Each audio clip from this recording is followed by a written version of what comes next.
Testing. Good afternoon, everybody. Welcome to this meeting of the Planning Committee of October the 1st. I'm Councillor Thompson, Chair of the Planning Committee. And so first off, just a bit of housekeeping. Would committee members please note that where a decision is made on an agenda item, to be able to participate in the debate and vote, you need to be present throughout the entirety of the committee's consideration of that item, including the officer presentation, any public speaking, and the question and debate session. So in the event that one of you might need to leave the chamber briefly during consideration of an item, but you still wish to participate, could you indicate to me as chair, please, that you need to be excused? And if this is the case, I will briefly suspend the meeting for the duration of your absence. Thank you. And can I remind members that mobile phones should not be used as a means of communication? And if members need to receive a message via their phone, please alert me as chair. Where members are using tablets to access agenda papers electronically, please ensure that these are switched to aeroplane mode. Thank you. So the following order should be followed. This order should be followed for each of the agenda items. Presentation by planning officers, speakers if there are any, planning officer clarifications if required, committee member questions, debate and then vote. And I'm not anticipating we'll need to take breaks today because it doesn't look like it's an onerous agenda, but if we do need to take breaks, I will let you know for how long and how many and how long. On to procedural business. Are there any members in attendance as substitutes today? Councillor Pickett? Councillor Pickett substituting for Councillor Shanks. Excellent, thank you. Do any members wish to declare any interest in relation to any applications on the agenda? Thank you, Councillor, who's pointing a finger at me to remind me, which I haven't forgotten, but that's kind of you. I would just like to say that I'm declaring an interest in 10 Dukes Lane. As ward councillor, I've had ongoing discussions about planning and licensing for this application. So I will be recusing myself, and my esteemed colleague, Councillor Sheard, will be chairing if it is indeed called. Thank you. We now consider whether, in view of the possible confidential nature of the business or proceedings, the press and public should be excluded from the meeting when any of the planning applications are under consideration. And I can confirm that we do not have any confidential items today, so press and public will not be excluded. First of all, can I ask if you approve the minutes for the 3rd of September 2025 meeting attached to the agenda? Thank you. Chair's communications. I have to say there's a dearth of news this week, people. I'm sure you'll be mortified. Thank you all for all of you who were able to attend the affordable housing session this morning, which I thought was quite interesting. And please do put forward any ideas for any training that you would like to Nicola, the head of planning, because she's very keen. And she had also mentioned, I prompted her about we were due to have a chat from arboriculture about trees, and she has mentioned that we're hoping to do that this side of Christmas. Thank you. Public involvement, there is none for this meeting. Do the committee members have any request for accompanied site visits in relation to any of today's applications? No. And the Democratic Services Officer will now read out the applications on the agenda and ask committee members if they want to discuss the items as they're called. Please be aware that applications need to be called for discussion, not just for questions. Thank you, Chair. So just to go through the agenda, items A and B are major items, which is the Royal Pavilion and Cap Limited. Those are both be called automatically. Moving on to minors. The first one, C, BH 2025-00747, BHCC Household Waste Recycling Site, has speakers, so that is automatically called. Item D, BH 2025/01338, 10 Dukes Lane. Do members wish to discuss this item? Thank you. And lastly, item E, BH 2025/00802, 12 Neville Way. Do members wish to discuss this item? Thank you. So, Chair, to confirm, all items on the agenda are called for discussion. Thank you. So I will hand over now for the first major application, Royal Pavilion Gardens, to the planning officer. Steve.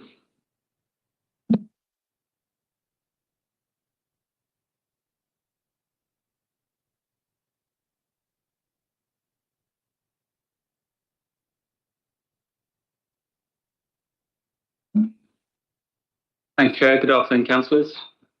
This application refers to the Royal Pavilion Gardens, Pavilion Buildings, and an application number is BH 2025-01627. And the application description is a application of vary condition 4 of planning permission BH 2023-02835, which required an ecological design, management and monitoring strategy, including to remove the provision of a minimum 10% biodiversity net gain within a 30-year period. And then no changes proposed to the plans or appearance of development approved under BH 2023-02835. So map application site. So gardens adjacent to Royal Pavilion. This is the existing site plan. And you see the Royal Pavilion is in the southern corner of the gardens. And then the policy that refers particularly to the Royal Pavilion estate and was considered in the application which was approved back in 2024. So the 2023 application this variation applies to. So policy DM32, the Royal Pavilion estate, proposals that seek to re-establish the Royal Pavilion estate as a single historic estate will be encouraged and supported. Such proposals should be informed by the adopted conservation plan. And I won't go through all of these, but this is the criteria that the original application was approved under and assessed against. So aerial photo of the site and 3D. And then a view facing from the Old Steam. So this is looking west towards the pavilion. And then inside the gardens facing east towards the pavilion. And then some photos of the existing garden and trees that are encompassed within the site, so within the garden. Looking east and south, and you can see the kiosk is on the right-hand side of the photo there, and the pavilion's on the left-hand side. And then the existing garden compound, so south-west side. And the Museum and Learning Centre. The Learning Centre is a timber-clad building on the right-hand side of the photo. And then this was the approved master plan under the 2023 application. This is very high level, so it doesn't go into great detail, but there was amendments to all of the perimeter boundaries with new railings, new gates to be installed in some parts of it, left open in other parts. Improvements to the new road, improvements to most of the access points, and also a new kiosk block was created, new gardens compound, improvements to India Gate, Southern Gate, new outdoor learning centre or space was created next to the existing centre. And then improvements to the North Gate, King William, the fourth gate to the north. And this just gives a flavour of what was approved. This isn't part of the current, well, it is part of the current application, but not the variation. So none of this would change under the current variation. So this is on New Road, and then Palace Place, where a new access, vehicle access was created. And then next to the learning space, new outdoor area created. And just an idea of what would be created next to India Gate and where the existing gardeners compound is. And then the variation of condition 4 of the approved scheme from 2023 is the variation would remove the requirement to provide a minimum 10% biodiversity net gain within a 30-year period. And this has been requested due to the recalculation changes in the way that the statutory metric of biodiversity net gain handles the loss of individual trees. And there's been required by the ecological or requested by the ecological consultants for the applicant.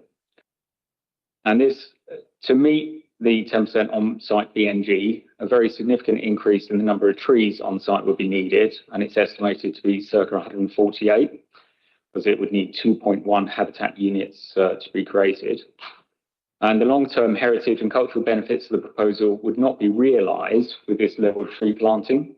One of the main reasons and rationale for the original scheme in 2023 was to improve and open up the views of the park itself and the heritage assets that were there. So clearly putting lots more trees back on site would not be helping achieve those aims. Additionally, the costs associated with the delivery of the amounts of on-site or off-site BNG are considered significant, and the provision of biodiversity net gain BNG was not mandatory under national policy at the point that the previously approved application in 2023 was actually submitted. So biodiversity net gain of in excess of 10% did not need to be gained on site as part of central government policy at the time. There's no representations received, and key considerations are material changes in relation to the approved application, the 2023-02835, any heritage impacts on the surrounding heritage assets and obviously the pavilion itself, ecology, biodiversity. As I say, BNG was not mandatory under national policy at the time of the application, and then also assessed under DM32, the Royal Pavilion Estate Policy, which I mentioned earlier. And the conclusion and planning balance, as referenced in the report, is that there are no changes to the approved plans or principles of development of what was approved in 2024 for the 2023 application. The variation of condition 4 would retain the significance of the heritage assets. It would help to preserve and enhance the existing heritage assets. It would enhance the culture and tourism offer of the city, increase public community benefits, including education through the provision of more flexible buildings and an outdoor education space. It retains the increased accessibility to the park, which was approved under the 2023 application, particularly for those with protected characteristics such as reduced mobility. And it's recognised that whilst the removal of the 10% BNG from the condition is regrettable and weighs against it, the requirement for all the ecological improvements and other landscaping would remain. And the provision of off-site or on-site biodiversity net gain would diminish the heritage, cultural and amenity benefits of the approved scheme because it would divert funding away from it. So taking everything into account, on balance, the benefits of the scheme, which would remain, even taking into account the variation of condition 4, are still considered to significantly outweigh any negative impacts from removing the biodiversity net gain of 10%. So the recommendation is for approval of the variation of condition 4, and the actual revised condition 4 is set out in the officer's report and obviously removes any mention of biodiversity net gain. Thank you. Thank you. Questions, please. Oh, I'm so sorry.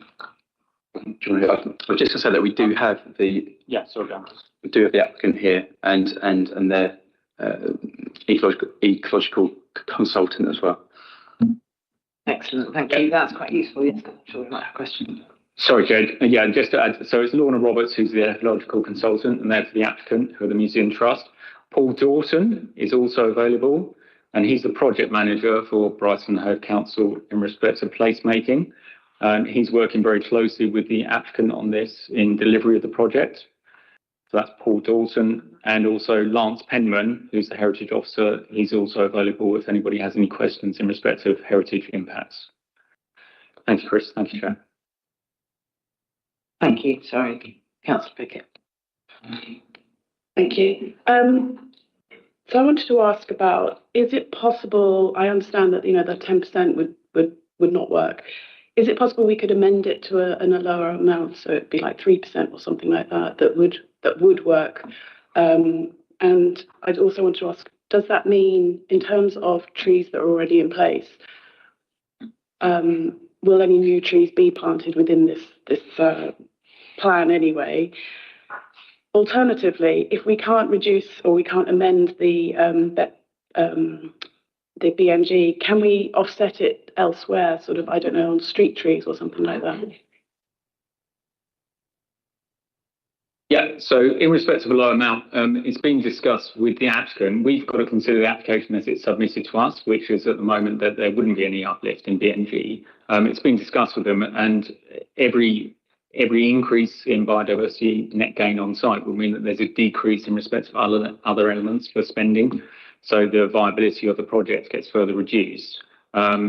and ultimately we've got to determine the application before us, and we've assessed the what is being provided and what's being proposed, and said, well, on balance, we still consider it's acceptable, and any increase would obviously potentially diminish the cultural and heritage benefits and potentially the funding in respect to the scheme. But maybe Paul Dawson will be able to give a bit more information on that side of it. In respect of the trees being replaced, the original application was approved on the basis there would be 17 trees being removed, and then there would be like-for-like replacement or very similar replacements of 13 of those trees.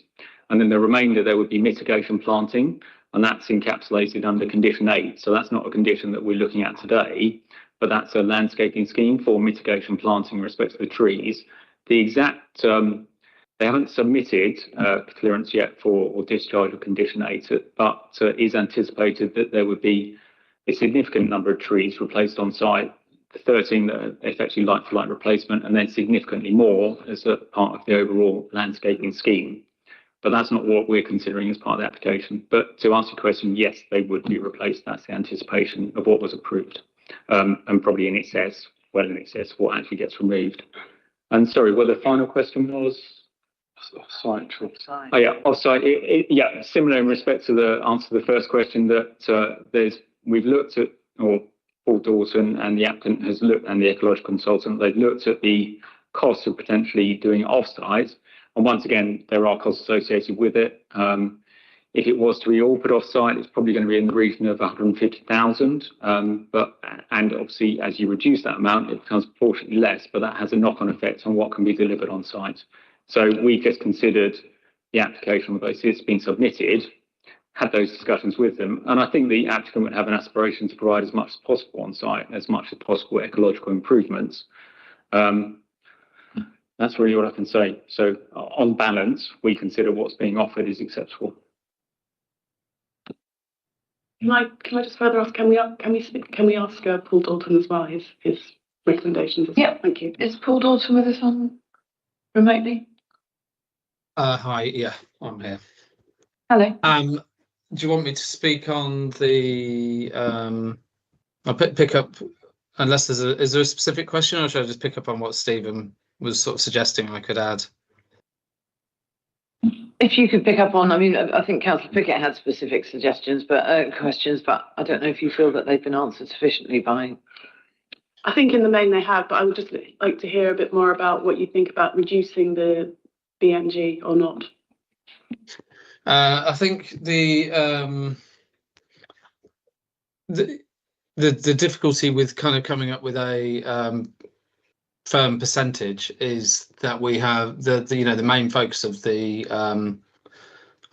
project is around the heritage, maintaining and enhancing the heritage, and you probably know that the garden is is a Grade 2 listed landscape, and it's on the Heritage at Risk register at the moment, and that is the main driver behind the project, and the funding that we've got from the National Lottery. So there's quite specific approved purposes that the lottery set out, which are tied to the funding, and so we've got to be very careful to deliver those heritage enhancements and protections. So having a percentage attached would, as well as adding costs, as Stephen said, it would also constrain the design. I don't know whether Lorna would be able to add anything more from the from ecology point of view, but there are other ecological benefits on site. This is particularly tied to the way that the metric handles trees, and that was changed from when we submitted the application to now. So it's a very different way of measuring loss of trees. So there are other ecological benefits, and Lorna and the landscape architect are working as hard as they can to provide as much benefit as we can on site. But we just be careful about having that fixed percentage, which will then constrain the design and put some of the other elements of the project at risk. That's Vicky. Thank you. So what you're saying then is, if this is refused, that would jeopardise the entire project altogether. Yes, it would. I think the providing the 10% uplift with the trees on site completely changes the landscape, and that would definitely put the funding at risk. And the funding is significant. It's most of the budget basically. So there wouldn't really be a scheme without that. Excuse me, sorry. So yes, it would put the project at significant risk. Councillor Cattell. Thank you, Chair.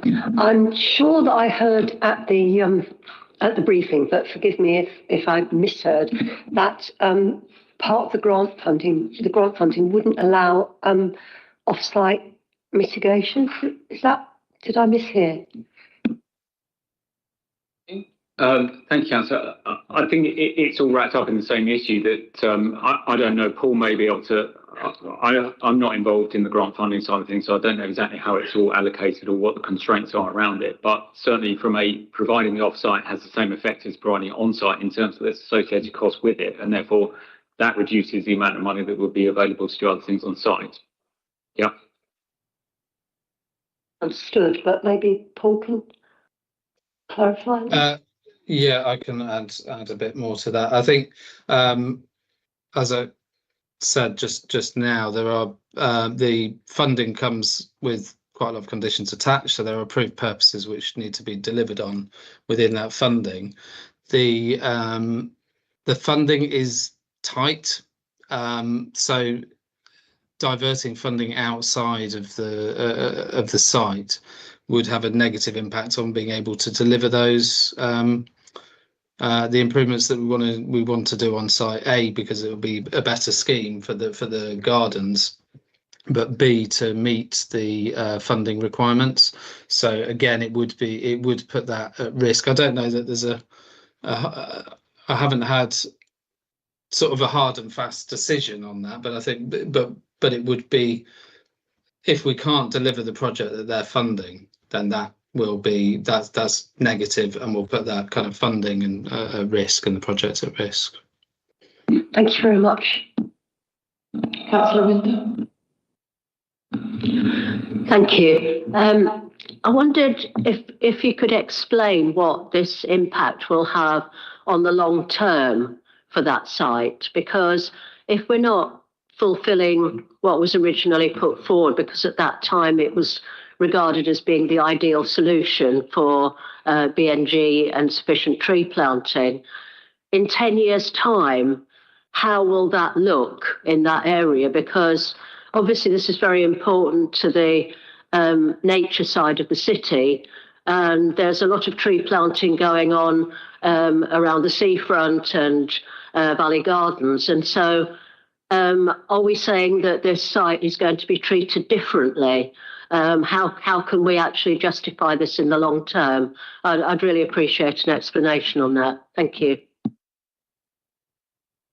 Maybe I'll answer that for you, Councillor Minder.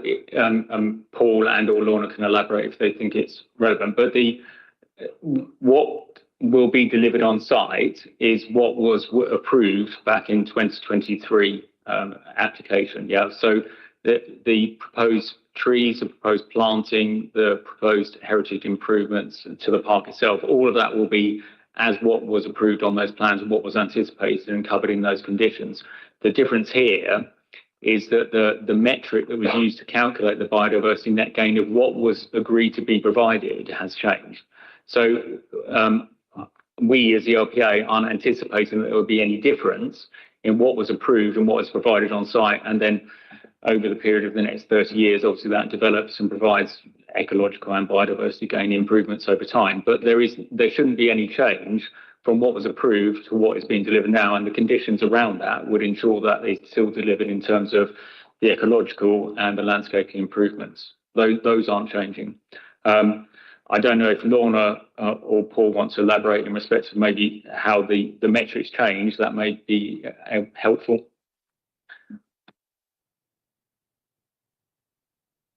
I'll just defer to Lorna on questions around the metric specifically, because it's quite a specialism Ron? That's all right. Good afternoon, everyone. So I think if you'll allow me, it's probably helpful to go a little bit into how the metric works, just in very brief detail. So it's essentially an accounting spreadsheet for biodiversity. Every habitat that you enter into the metric is given a weighting, and that weighting depends on a number of factors, including how rare or unusual the habitat is, so that's its distinctiveness, and also its condition. And each habitat that's put in with those weightings generates a number of habitat units. So then the idea is you need to make sure that you are 10% up on your habitat units with what you're proposing over what's present in the baseline. Now, the statutory metric is the metric that's in use now and has been in use since February 2024, since the requirement became a statutory requirement to achieve 10% net gain. But the metric was actually in use for a number of years before that, and local authorities were requesting submission of previous versions of the metric. Now, what's happened over time, the metric has gone through various different iterations, and each iteration has changed various things, and one of those things is the weighting that's given to the various habitats. So, for example, in a very early version of the metric, scrub was really heavily weighted, so you would get more habitat units per metre square of scrub than you would some other habitats. Now, the metric version that we submitted voluntarily with the approved application was metric version 4. The metric that we have used to recalculate the BNG for the condition discharge is the statutory metric. And between metric 4 and the statutory metric, the weighting given to individual trees has changed. So trees are more heavily weighted in the statutory metric than they were in metric 4, which is why we are now not able to achieve the 10% net gain on site that we were for the approved application. Nothing has changed in what we've put into the metric. It's just that the weighting of the trees has changed. So each metre square of tree generates a higher number of habitat units than it did previously. So that's basically why we're not able to achieve the 10% net gain now. Nothing has changed from our point of view. Thank you. Councillor Theobald. Thank you, Chair. Obviously, I'm not keen on the loss of 17 mature trees, and planting little ones is not quite the same. I just wondered, could fewer of those 17 be kept, and not felled? Wouldn't that help? Sorry to stop you there, Councillor Theobald. This was approved. That was approved. Was it 2 years ago? Last year. Yeah, but it would help the biodiversity. We're not here to discuss how many trees are going to be lost. That's all. No, I know, but there might be a situation. But yeah, This is probably not right either. But the verge opposite the cafe is still being increased. Is that still going to be increased? As I was there recently, and there's very large trees, so I can't see any grass growing underneath there. I mean, this is a community space, the space for the cafe, and the mayor has events there and things like that, and Morris dancing, and it would would make the space a lot smaller.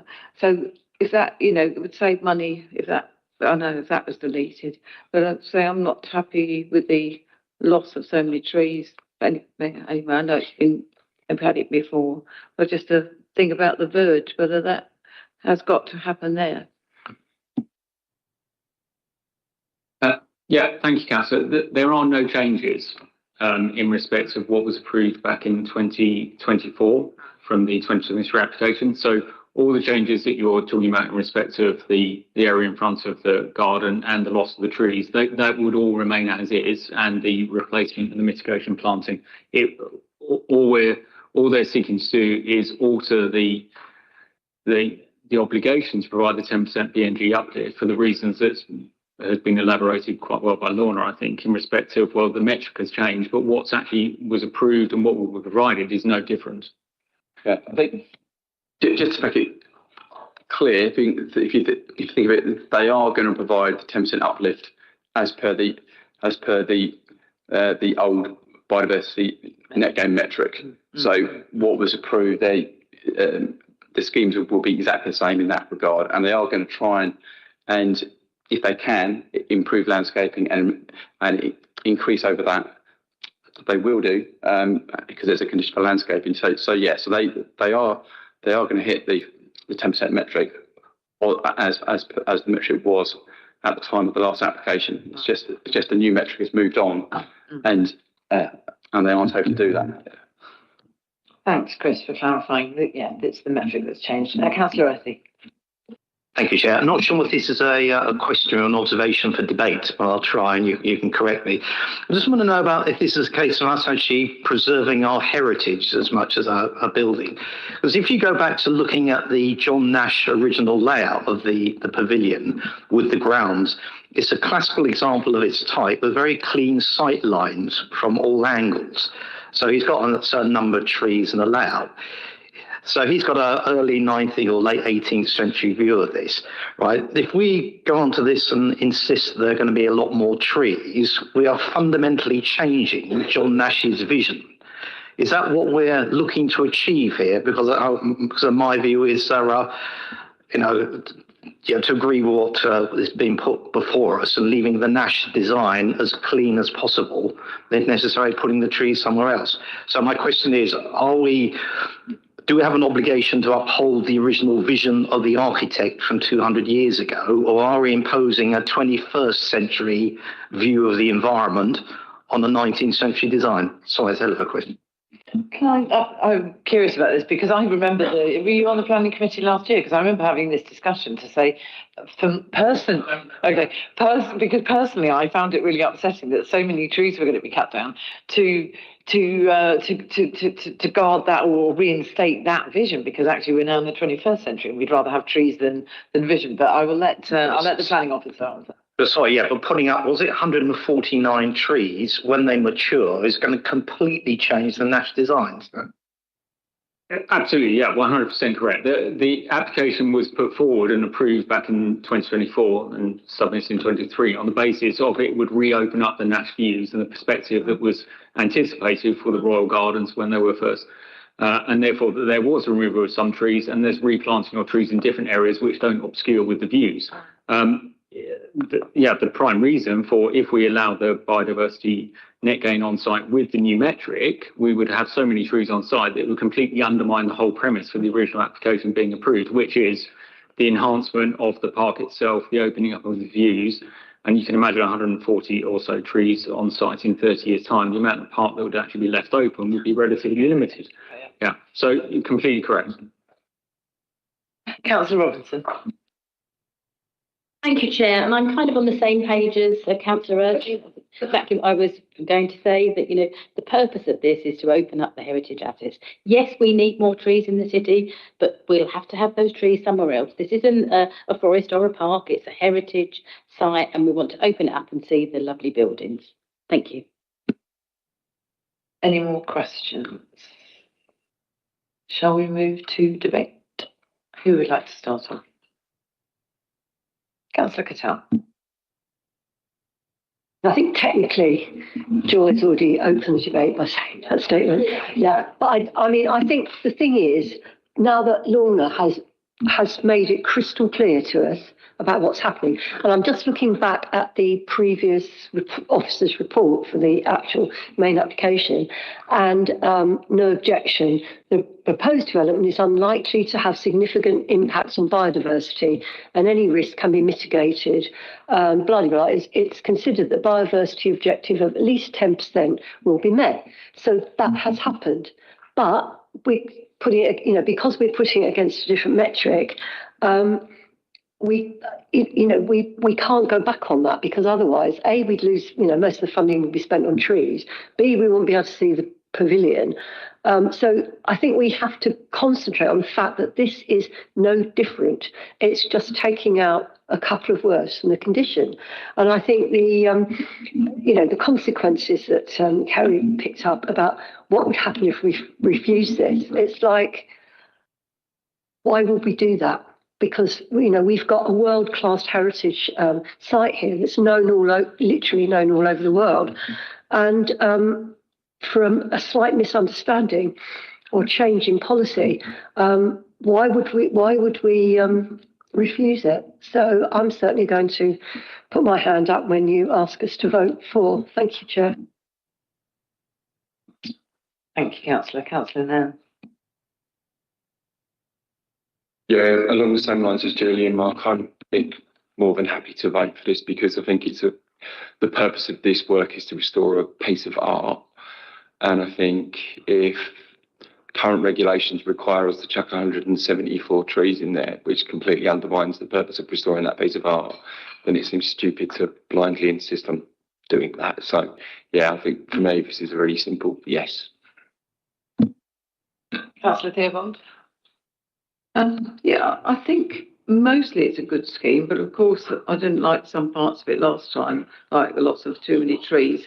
And I'd like to have seen the gardens locked at night because of all the antisocial behaviour.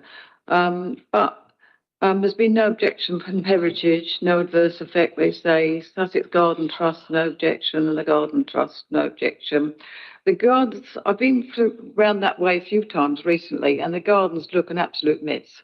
So this would be an improvement. So I wouldn't like to lose the money on this, so hopefully it will go through today. Thank you. Thank you, Councillor. Councillor Shears. Thank you, Chair. I'm in broad agreement of what's already been said already, so I won't take too long. All I want to add to this is that, in my eyes, the Royal Pavilion is the jewel in Brighton's crown, and its gardens are its frame. And if there's one place that we kind of we say stuff it, let's do it, let's make this look as stunning as it can. Let this be on every single bit of literature we put out there. Let this be the advertisers come to Brighton. This is what we can do at our best. Then I think that it's upsetting, but I would rather have this absolute jewel in our crown preserved to the highest quality. That on this, so this one occasion, I'm going to disagree with what I'd usually say, and let's go for it. Thank you, Councillor. Councillor Parrott. Yeah, I'd just like to say I agree with everything that everyone else has just said, particularly what Councillor Sheard has just said. But I would just like to put on the record that going forward, of course, the regulations are changing and that projects of significant impact like this will require 10% uplift. So I just wanted to kind of be very clear that going forward, that will be a requirement, and this isn't a precedent for non-compliance. Thank you. Councillor Robertson. Thank you, Chair. Yes, I will be supporting this, and I've got the slide in front of me of the view from New Road Southside. I'm so looking forward to that area being tidied up. I know the benches have started to be removed already, but opening this up and having less antisocial behaviour there, that's a side effect, you may say, of the overall thing. But as Councillor Sheard said, this is the jewel in our crown, and it needs to look gorgeous. So yeah, I will be supporting. Thank you. Councillor Earthy. I'll be brief. Yes, I'll be voting for it. Obviously, I think John Nash's design is actually crucial. As Councillor Sheard said, it's a jewel in the crown. Let's keep it that way. Thank you. I heard a sentence earlier, which in ordinary circumstances would really shock me, which it's a heritage at risk, that we're actually saying no to trees and biodiversity because our heritage is at risk. I mean, it shouldn't be one or the other at the cost of the environment, but given that this is the most important building in the city, it's not any old heritage, so I shall be supporting it as well. Should we go to the vote? All those in favour?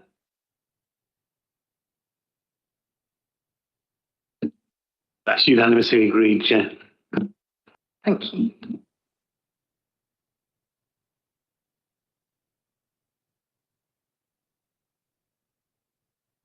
Right. Right, thank you, Stephen. Let's move on to application, item B, application 01359, which is the CAP building on Newtown Road. And let me hand you over to Michael to come. Thank you,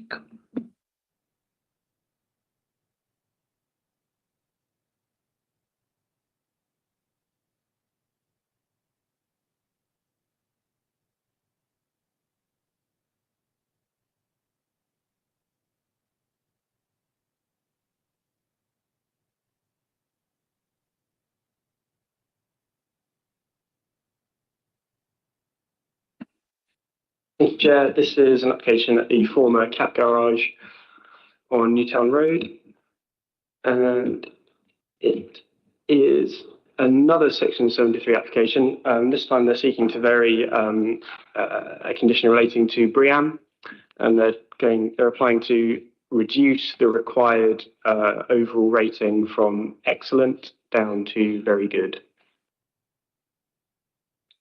So the original application, reference BH 2018/03356, it was a major development. It was residential led with 148 dwellings and just under 1,000 square meters of office floor space, set within 3 blocks, rising up to 11 stories. That was approved in 2020. Since then, works have commenced and are at a fairly advanced stage. I've got some photos later that I can show you to demonstrate where things are at. Condition 14 of the approved planning permission set a BREEAM target of excellent, and that was for the office element only, so a fairly small proportion of the overall development. And there are no other changes to the rest of the scheme proposed under this application. Here's a map of the application site indicated by the arrow. It's just north of the railway line and south of Hove Park. And slightly zoomed in, it's edged in red, indicated by the arrow. It's on the bend of Newtown Road. I'll just briefly go through what was approved. It's quite a big scheme, so I won't spend long on it. But there were 3 different blocks. There was Block A of 11 stories, Block B of 8 stories, and Block C of 4 stories. And the office space, which is relevant to the application, was on the ground floor of Block A and Block B. So you can see it there. All the rest of the development, all the upper floors and all of Block C was residential. So it is the office is a fairly small component of what was approved.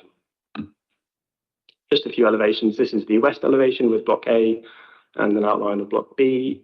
And this is the south elevation with an outline of Block A and the elevation of Block B.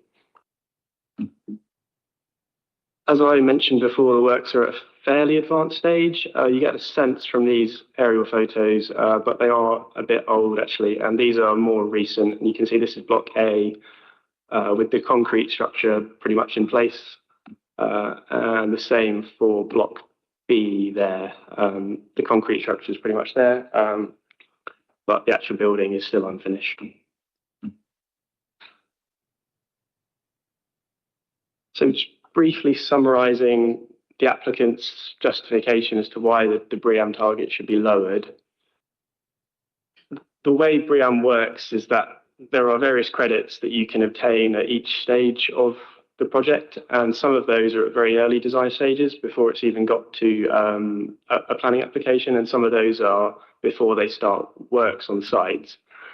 And the original developer, so not the current applicant, the previous developer, they failed to record evidence of those actions at the relevant stage.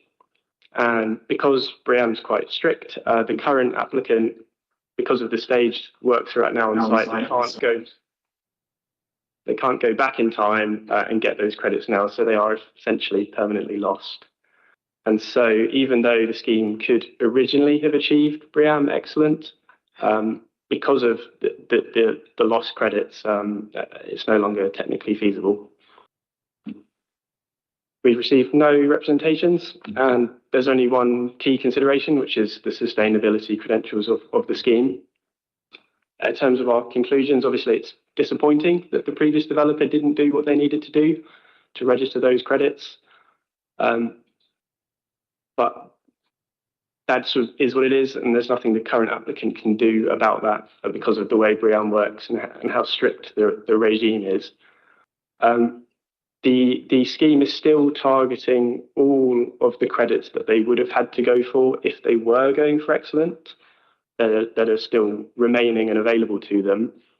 And the majority of the development was actually residential, so it wasn't really affected by this condition at all. And all of the sustainability measures that were relating to the residential parts are still being pursued, such as the solar panels and the energy and water efficiency standards that we secure under policy CP8. The proposal has been reviewed by our net zero team, and there's no objection from them. And so we are recommending approval, but with an additional proviso. So this is a bit wordy, but this is the new wording for the condition. And that second paragraph, which we're adding in, essentially means that even though the overall threshold we're allowing to be lowered down to very good, we still want them to do the credits that would have been mandatory if they were having to go for the higher threshold of excellent. Thank you. We do have a member of the net zero team on hand to answer any sort of technical questions that you may have. Thanks, Michael. Do we have any questions? Councillor Earthy. Yes, on a technical point. Are we saying the work will be or has been done to excellent standard, even though the credits aren't available? Or are we saying we're going to make them do the work to, I'm not quite sure of the time. Has the work already been done and it's excellent, but there are no credits for it? Or is it future work that we're going to insist is done to, or am I talking nonsense? No, you're not talking nonsense. It's a bit of both. So there are certain actions that had to have been done at early design stages, which we don't know if they've been done, but the evidence hasn't been provided. So we can't say for sure whether those have or have not been done. And then there are still available actions that the applicant can do, which we are requiring them to do. So there are some lost credits that can't be obtained. There are some available credits that can be obtained, and we're asking that they still do the ones they can still do.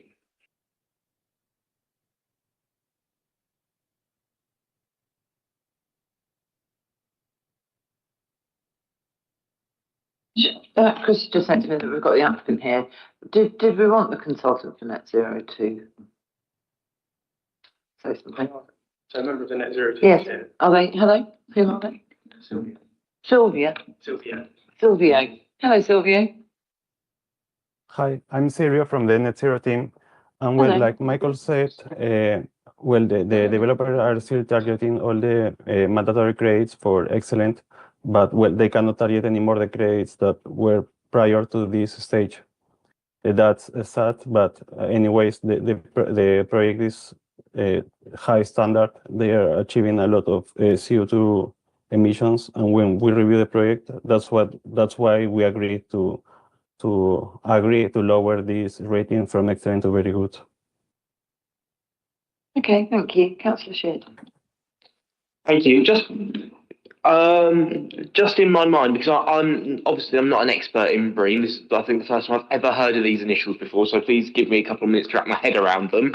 But obviously, in the average individual's mind, when they hear something like this, they go, well, surely can't you just put in the paperwork to do it now? So could you kind of give us like because when you say that the kind of the time has passed, can you give us a sense of what would actually be involved if we had made them go back and submit the paperwork, or what they haven't failed to do, so we can actually know what we are deciding on?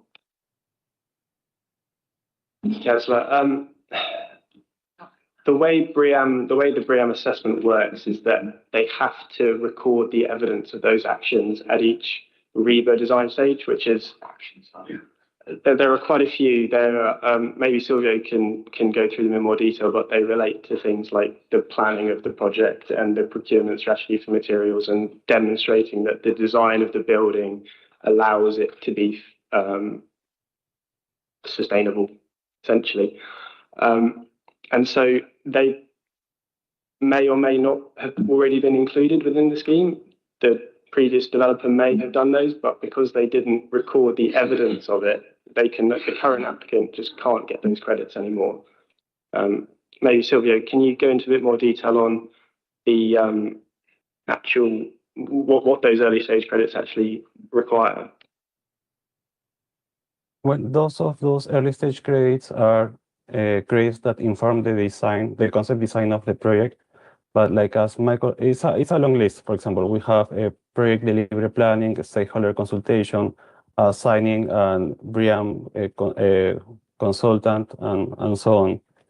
But as Michael said, because it doesn't mean that because we don't have evidence of those credits, it doesn't mean that they didn't do that. So just to clarify, essentially what we're saying is that if we were to force them to do it, they'd have to tear it down and start again almost to achieve it. Yes. Councillor Robinson. Thanks. Michael, I think you, sorry, for you, Chair. Michael, I think you just pinged up the detail of the condition 14, the new condition. I don't think you shared that with us. I don't think it's in the presentation we've got. I've opened the second version unless I've saved it incorrectly.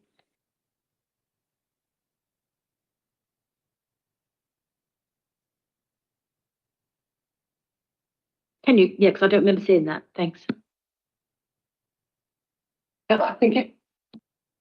My question is, are we basing this on a sort of final criteria for the entire building, or are we sort of marking it on split levels? So the work that went before will be given a very good criteria. Following, we're not. Okay, that's what I wanted to. I just wanted clarification. Sorry, yeah, because my understanding going is for that the there's a whole load of bureaucratic things that have gone on, that there's a piece of information that we can't have and we can't get because they didn't do it. So what we're doing now is we're putting that at 0, and then when you add all the others up as excellent, that will make it very good. Is that all? Yeah. Got it. Thank you. Yes, that's very well explained. Thank you, Chair. Councillor Cattell. Thank you, Chair. Do you know how many credits we are off getting very good? Because I was looking at the table that was submitted with the application that goes through each of the different criteria for BRIAM, and over 104 it gets you there, but we've only got 54 on this one. But do we know how many we are off target? And again, I would ask the same question. What do we do if they don't meet it? Are we going to really take action on that? So 104, I believe, is the total amount of credits that are available to the scheme. It's quite either very rare or impossible for projects to get all of those credits, and that's why the highest threshold of outstanding is only 85%, and that's a very low proportion of projects across the country that get that high. The threshold, the overall credit threshold for excellent, which was the original requirement, is 70%. And what they're currently proposing is approximately 59% of the available credits, which is about a third of the way between the bottom of very good and the bottom of excellent. So they're a decent way through anyway. In terms of your second point, so in order to satisfy this varied condition, they need to provide the evidence that they've met very good with those additional mandatory credits before they occupy the development. And if they don't do that, then they are in breach, and we can consider enforcement action on that basis. Thank you. Sorry, Chair, can I just ask another question? Thanks for clarifying that about the number of points that are needed. How many schemes have we had in the city that have actually reached BRIAM Excellent? I don't have that information. Maybe Silvio might know. I don't know if there's a record of it though. No, I don't have information either. Okay, because I imagine it must, as I know, it's actually a really, really high standard to achieve. But so I'm guessing that, and I'm just wondering why we went for that rather than in the original commission, rather than very good. So the requirement in our policy, in policy CPA, is for excellent. That's sort of the second highest tier. So for major non-residential developments, our standard requirement is for BRIAM Excellent. Thank you, Councillor Parrott. So are we saying that basically what we're missing is bureaucracy, or are we saying we're actually missing something materially? Because it sounds to me like what we're missing is bureaucracy as opposed to material infrastructure. Pretty much, yes. Councillor Lamb. When you were answering Councillor Patel's question, you mentioned that failure would result in enforcement action. What would that enforcement action look like?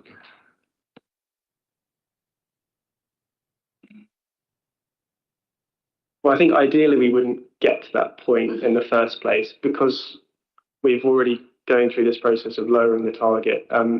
They fully expect to be able to meet that requirement that are very good now. If they do not do that and they complete the development and it's occupied, then they are in breach and there are enforcement mechanisms available. It would be a decision for the enforcement team to take as to what that is. The end point is prosecution, but it's not something that I can second guess at this stage, really. We could always ask building enforcement if you want to know. Not today, but we can find out. I have a building enforcement thing going on in my ward. So. Councillor Winder. I just wanted to make a positive comment, actually, that now that I can see that the expectation is to be reaching excellent, then maybe we should publicise that and make that more understandable to developers that that's what we are expecting and hoping for, so that people are moving in that direction constantly. So that would actually provide a lot of reassurance to people that we are moving in the right direction. Do you have a question, Councillor? Was there a question? Do you have a question for the? Yes, I do. Which is, how do we move that forward in the direction that I've just put forward? I was just saying, yeah, it is in our development plan and has been in since it's in CP8, which is in the City Plan Part 1. So it's been in the development plan since 2016, and all the major developers, when we do pre-app, are all aware that excellent is what they will need to hit for a major development, and for minor development over a certain size, it's very good. So, and I think if you have the same development team on there, for the whole scheme, it should be achievable. But you have to be setting out right at the start. Thank you. On the back of that, could I just ask a question? Because when we had the briefing about this, I don't think I fully realised this is just the office areas, not the apartments. So I'm assuming that all the documentation and the bureaucracy and all the BREEAM for all the rest of it is in place. Is that right? So we, as a council, only ask for BREEAM you get the commercial areas, and there is different sorts of BREEAM accreditation for commercial and for residential, but for residential we ask for other requirements, things like EPC ratings, carbon emissions, and those sort of things. So we've got other ratings for residential, also building control, which has increased a lot over the last few years. So all we're talking about here is the commercial elements. Thank you. Thanks for clarifying. Shall we move to debate? Who would like to start us off? Councillor Patel. Thank you, Chair. One thing I'd like to say is that Brighton Hove Council, in a previous, many years ago, was one of the first councils to actually adopt. It had to be mandatory to do co-sustainable homes assessments on residential and BREEAM on non-residential. So this has been going on for quite some time, and I think that we should be patting ourselves on the back for having such a good history of going for excellence in sustainability. Now that it's all been explained to me, thank you very much. And now I've looked at the figures. I think that there's no reason at all why we should stop this building from actually finishing, and thank the developers for for moving on with it, because what else would it, if they hadn't taken it on, we would have that, you know, those blocks just sitting there, which we don't want that, do we? Thank you, Chair. Anybody else for a debate? Councillor Theobald, sorry. Sorry, thank you, Chair. It was only briefly that the council's net zero team have raised no objection. Very good is very good. Obviously, excellent would have been better. Disappointing, but still very good. Yeah. Thank you, Councillor. Very good. Councillor Shitt. Thank you. In my mind, I've got two kind of things weighing in my mind. One is to sit there and call the old developers extremely silly for not getting the paperwork in. Very extremely silly. But on the other hand, part of me is sat there thinking about the Vogons from Hitchhiker's Guide to the Galaxies. As this is, it seems that they've done all the hard work. They've just forgotten to submit the paperwork. And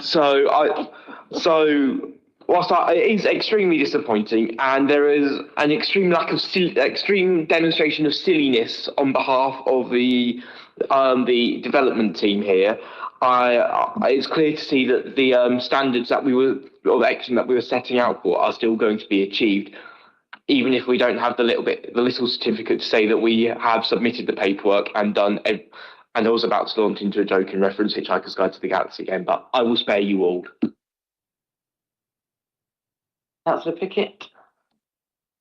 Thank you. I was just going to say the fact that all the sustainability measures have been passed and they're of a high standard seems a perfectly good reason to pass this. Councillor Robinson. Thank you. Yes, I'm minded to pass this. Clearly, we've done all we could, and it's just an admin thing and just very just silly and disappointing. But as Councillor Cattell says, it's fantastic that the new developer came along, picked up the buildings. I drove past them, not literally, obviously. I drove past there the other day, and it does look a bit scruffy as it's in construction with the netting around. So the sooner it gets finished, the better. Thank you. I'm inclined to agree. I haven't driven past there recently, but I did cycle there today because there's a big redevelopment of Newtown Road, so I don't think you'll be driving past much longer. Anyway, are we all ready? Oh, sorry, Councillor Earthy. I was going to say, bureaucratic cock up, oh dear, how sad, never mind, let's just get on with it. Right, to the vote then, sir. Who thinks they're very silly? All those in favour to approve?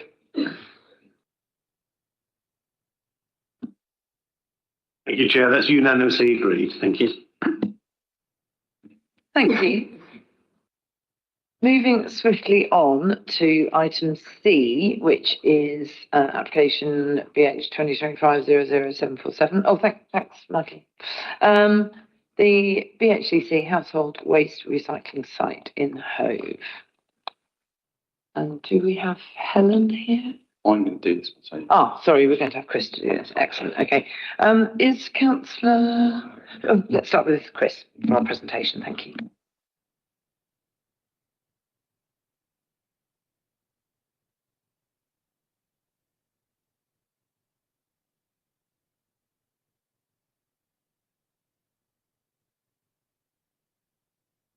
Good afternoon, everyone. This is this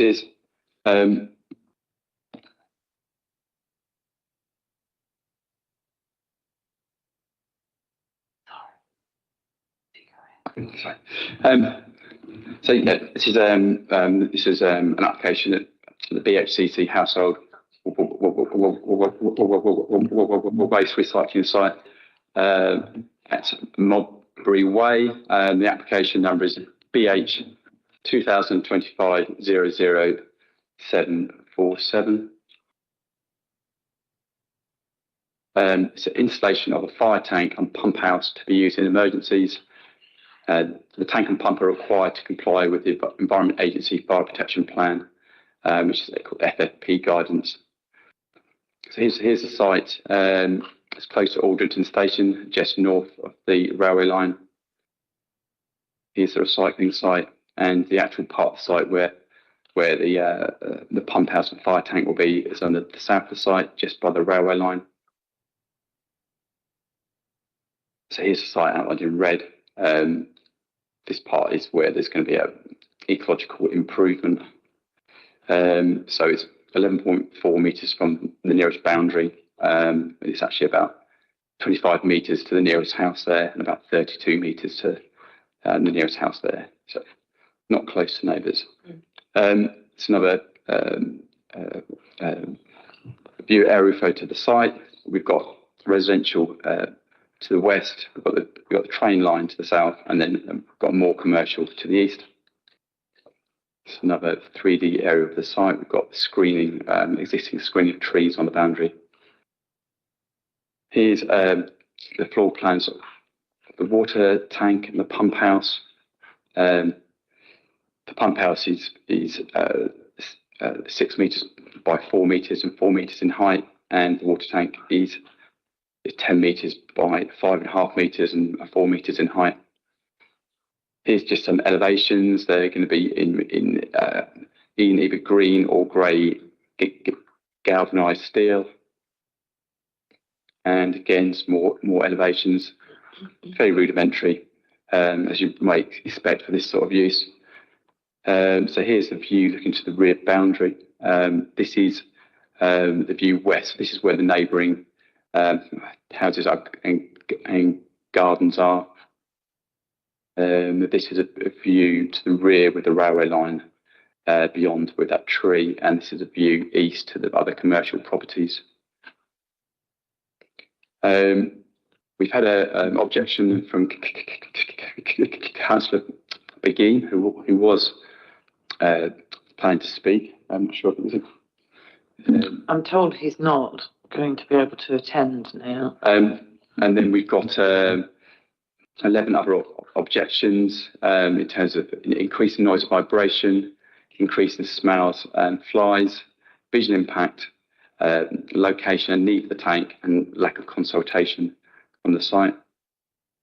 The key considerations are impact on the character and appearance, impact on amenity and biodiversity.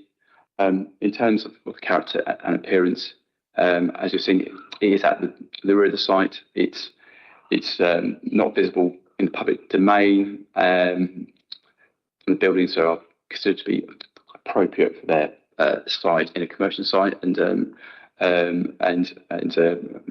are considered to be acceptable in those regards. In terms of amenity,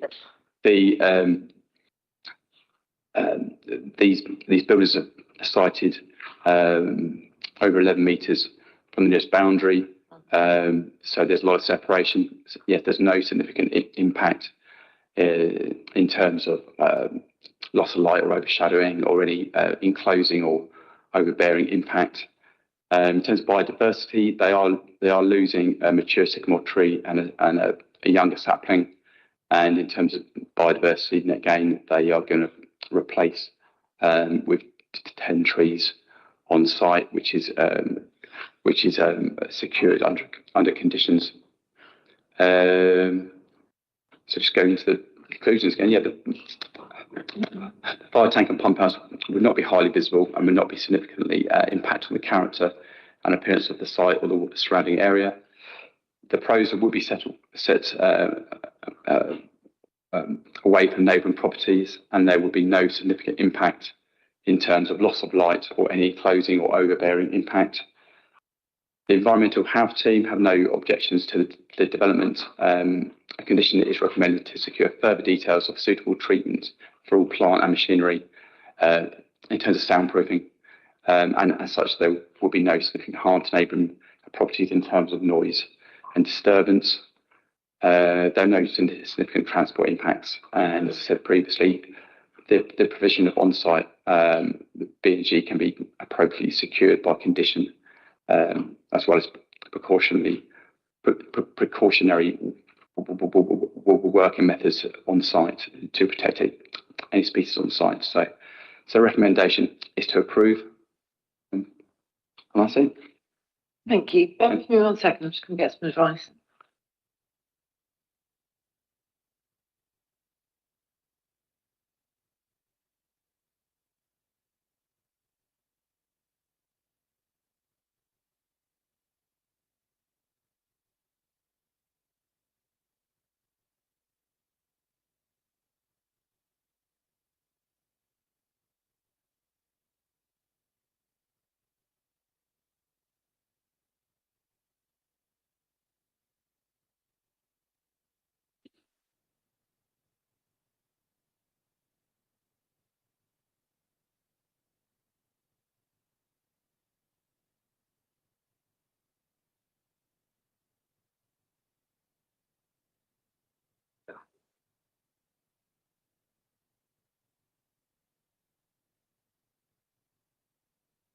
Thank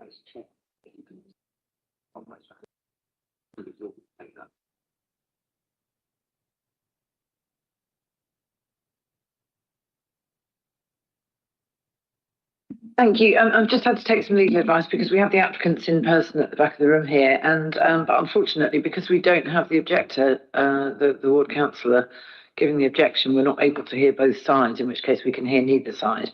So I apologise for that. However, we are able to direct questions to the applicant if you've got any questions. Thank you. Let's start with Councillor Robinson. Thank you, Chair. So question to Chris. So I've read the objections on the website and I can see some neighbours are talking about noise, but is it not the case that this piece of kit will only be used in case of an emergency and there will be testing on a periodical basis? Did you say weekly? Yes.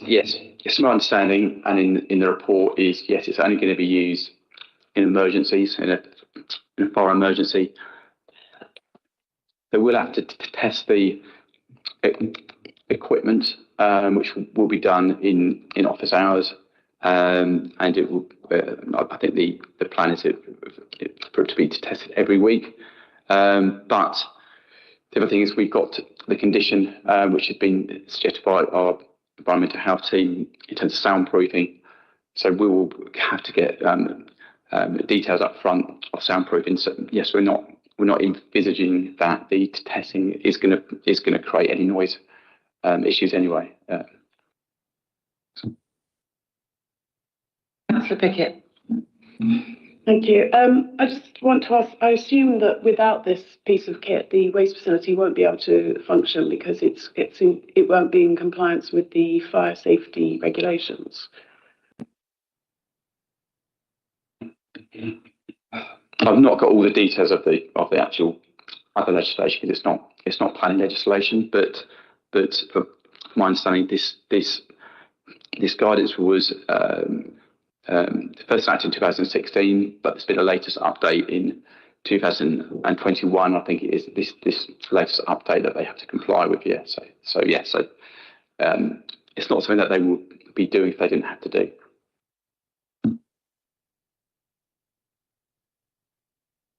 You could ask one of the applicants. Are you able to answer that question? Would the waste facility be able to operate? Do you want to come to the table? We've got a microphone there. Thank you. Don't want to waste your afternoon. You might as well answer questions. If you press the bottom right-hand button, then that will.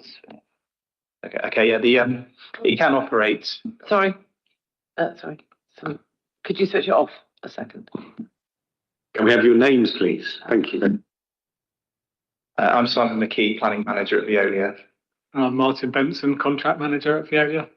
You're very welcome. So if you could tell us, would the waste facility not be able to function? Waste facility would still function, so the fire prevention plan is the recommendation from the Environment Agency. So if we didn't obtain planning permission, the site would still be able to function, but there may be other implications that I'm not quite sure exactly how we'd get around that with the Environment Agency, but it's recommended guidance. Does that answer your question, Councillor Pickett? Councillor Earthy? Yeah, I think Councillor Pickett has asked the first of my questions. The second one, if you call up slide on my pack number 4, proposed location plan, there's one with the site map.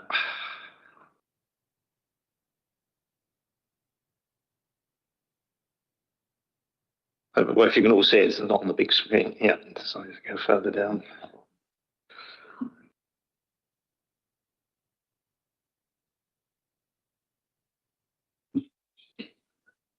It's called proposed location plan. Yeah, I think that's right. That one there. Yeah, where the tank is marked on there. Is there any reason why it can't be further to the right, away from the houses and nearer to the commercial site on the other side, or is that blocking an access? I can't tell from here or from this. And the second thing I just want to observe is some of the representations talk about noise and flies and things. That's not planning, is it? That's environment and whatever. So the place stinks anyway. It's not planning. It's well, it's a waste site, isn't it? So, yeah. Anyway, about the location, if you could, the first question to you, why is it on the left-hand side, not the extreme right? Yeah, sure, I can answer that. So on the right-hand side, I don't know if you can see the white area there. That's an access road and a weighbridge for the vehicles to come into the site and then round into the back and then into the transfer station building. So all of that area to the right-hand side can't be used for this tank and pump house location, unfortunately. So that position there is the furthest towards the right that we can actually fit it and keep operations running. Right, so that's the furthest right for that thing you can't. Okay, thank you. Councillor Theobald? Oh, it doesn't like me. I was just going to ask a similar question. I was wondering whether it could be moved back, further back. And I wanted to know also how far away, where's the nearest house to this? Because it says 11 metres and it says 25 metres. I'm not sure. So there's two things. Well, that one's right. Yes, it's just over 11 metres to the boundary. There's a studio there, just built in one of the gardens of one of the houses, which is set below the height of the boundary. There's trees there, so this is only 4 metres, so it's quite significant separation from the boundary. And these houses, this is about 25 metres away, and this one is about 30 metres away.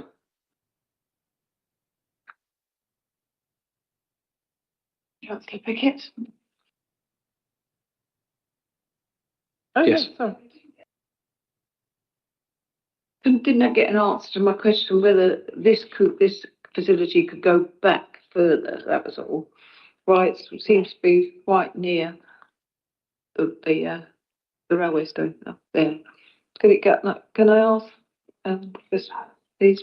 Which direction do you want it to go, Councillor? On that picture, which way are you suggesting? Well, further right. Further back. Well, we sort of said it can't go right. Could it have gone back further? That's all. No, the entrance is the garage doors. A bit. Yeah, that's the site of the facility itself. Yeah, so the vehicles come down that right hand bit and then in. Oh, so there is a bit of a gap there. Then. Okay, thank you. Councillor Pickett. Yeah, just looking at this aerial photo, I see the line of trees. I assume those trees will remain there because they're quite big and they must sort of shield something from some of the buildings and noise and things like that. Yes, they'll remain. And as we said, it'll be enhanced as well with the biodiversity net gain. So you get some extra trees as well rather than losing. Could I ask about trees? Because you said that you were cutting down a mature sycamore, and can that not be avoided?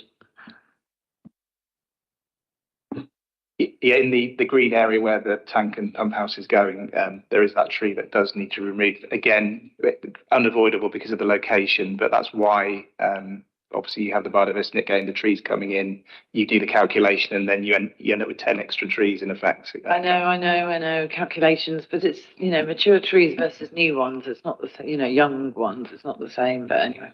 Okay, thank you. Anybody else with any questions for the applicant? Any more questions for anybody? Thank you both. Shall we move on to debate? Who would like to start us off? Councillor Sheard. Right. I have to say I'm slightly confused reading the objections because a lot of these seem to not line up with what's actually being proposed here. So things like issues around flies and the smell. Now, I imagine if the site catches fire, it's going to smell a hell of a lot worse than a tank full of water. And again, impact to lighting. If it catches fire in a very flammable place, that's going to have a big impact on lighting, which this can help avoid happening.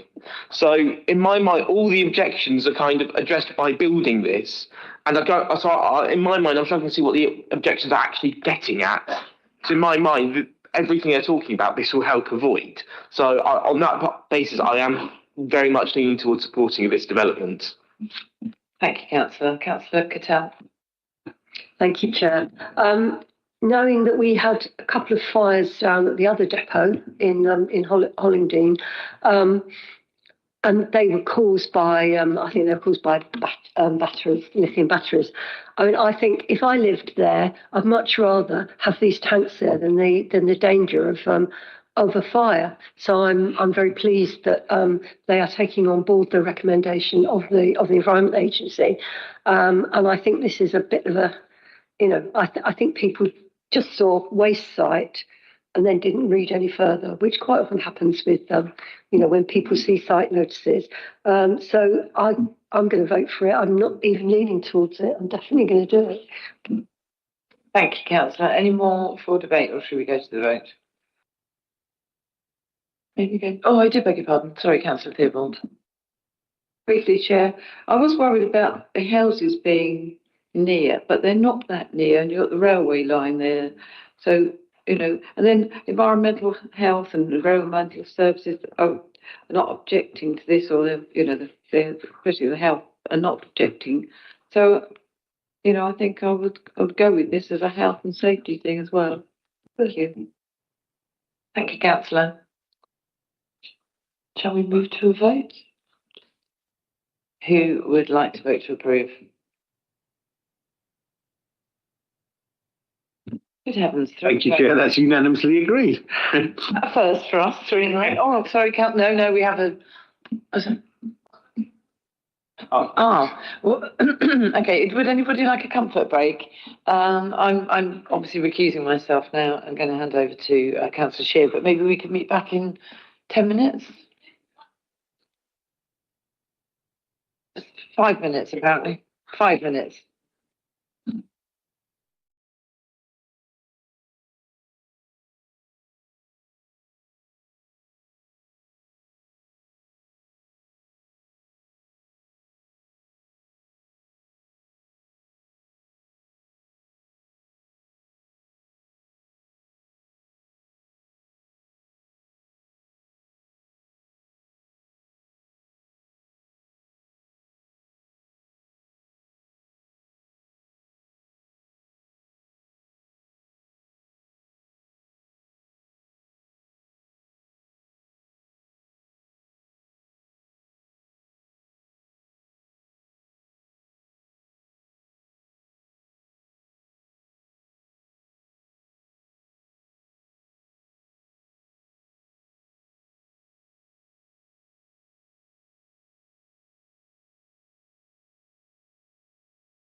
Item D, 10 Dukes Lane.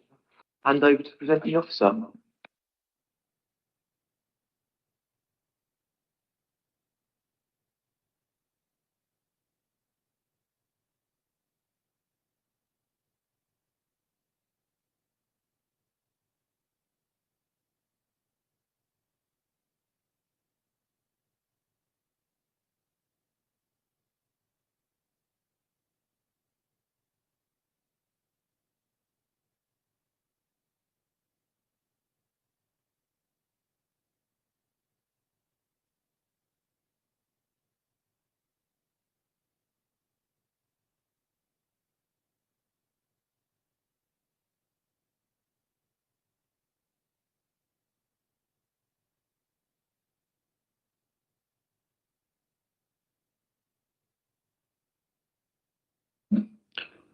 Thank you, Chair. Good afternoon.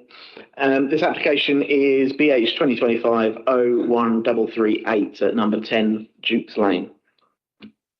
It's an application to vary condition 2 of planning permission, a planning permission from 2005, which was for the wider Dukes Lane development that managed opening hours, and it's to permit customer opening hours of 8 o'clock till 10:30 in the evening.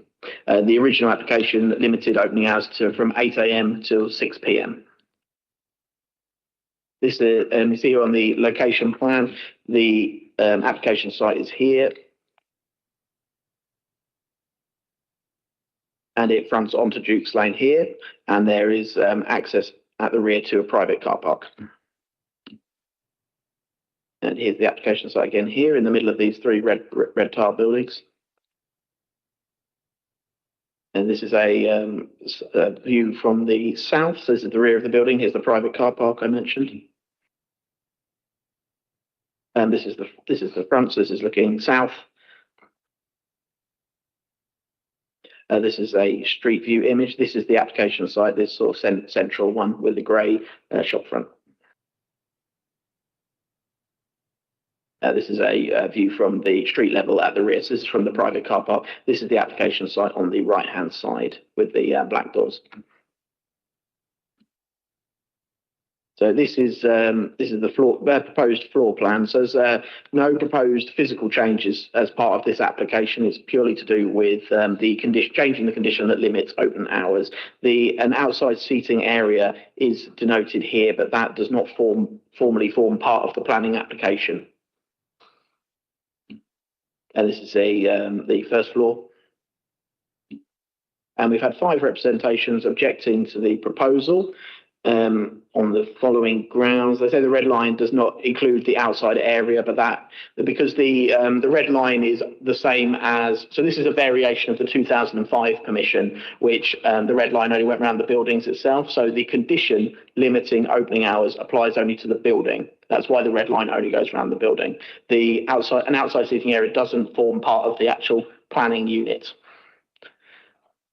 And a lot of the other objections relate to noise and disturbance from the proposed later opening hours. And we got use of the property as a drinking establishment would constitute an unauthorised change of use class. So there is no change of use class proposed as part of the application, so it's not a consideration. If they wanted to operate the building as the public house or similar, they would need a new planning application. There's complaints about, or objections rather, about lack of a premises license, but as we know, licensing is separate to planning, so shouldn't form a material consideration. And creation of a drinking establishment in the area resulting in noise, nuisance and antisocial behaviour.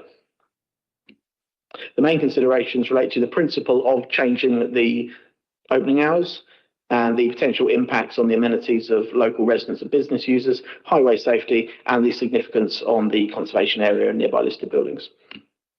So the conclusion is that it would improve the flexibility of the building to provide for a use class E to operate in the evening, improving the commercial offer of the area. The proposed opening hours extending until 10:30 is considered to be acceptable in terms of its impact on the amenity of residents. The proposal is acceptable in terms of highways and heritage impacts, and therefore it's recommended that planning permission be granted to amend the opening hours. Thank you. Thank you very much. For those who didn't hear that, we do have the applicant on Teams. If there's any questions you want to ask in their direction, do I have any questions, Councillor Robinson? By you, Chair, to the officer.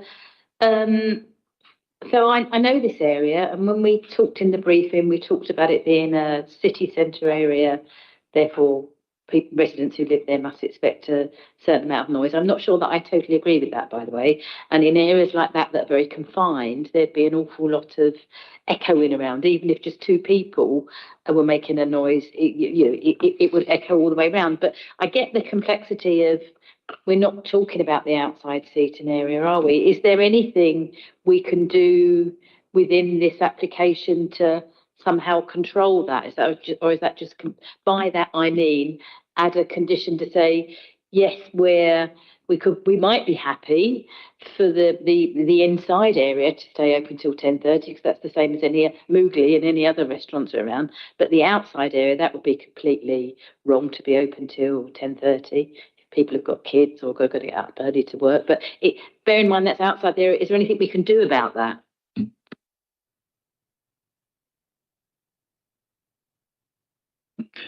We can, in theory, add a Grampian condition to limit outside use of the site. Alternatively, it could be managed successfully through premises licensing.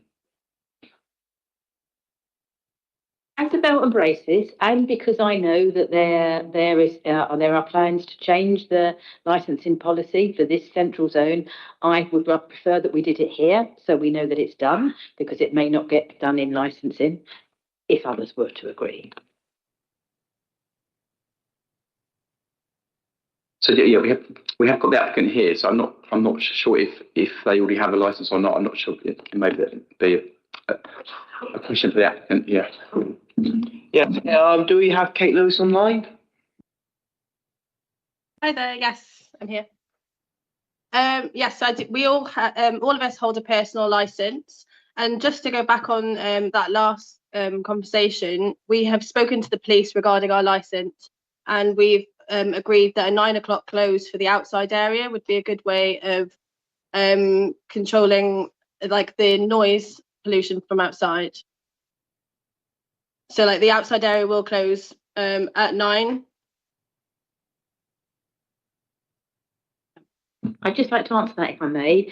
So that sounds very good. Thank you, Kate. So that 9 a.m. is that a condition of your alcohol license? What always concerns me with these things is the 9 o'clock. It's all very well if you continue to be the licensee, but if you move on and somebody else comes in, I'm trying to protect the residents from harm from noise. So I would almost great you've done that, but it would almost be belt and braces if that was included in the planning application, because we don't want to send a message also to every other venue like this in the area that being open beyond 9 o'clock is okay. Yeah, of course. So it is stated in our license that the outside area would be closing at 9 o'clock. Yeah, so it is in our license. Thank you. Councillor Parrott? No? Councillor Patel? Thank you, Chair. So, Kate, just to confirm, you've already had a license, an alcohol license approved? Yes. Is that what you're saying? Thank you, because I sit on licensing and we only see the ones where there's been objections. So clearly there were no objections and you negotiated with the police, and this condition about not having anybody outside is quite common, and you've negotiated that. That's given me peace of mind. Thank you. Thank you. Are there any more questions? No. In that case, let us move on to debate. Who wants to get us going on debate? Councillor Theobald.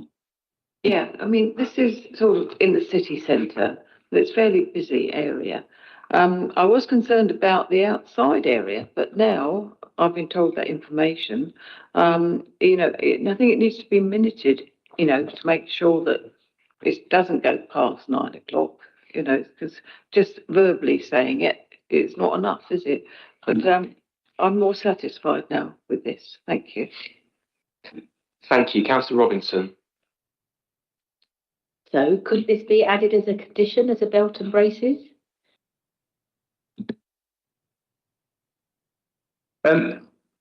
What I would say is the planning department have assessed this, and we knew there's an outside area, and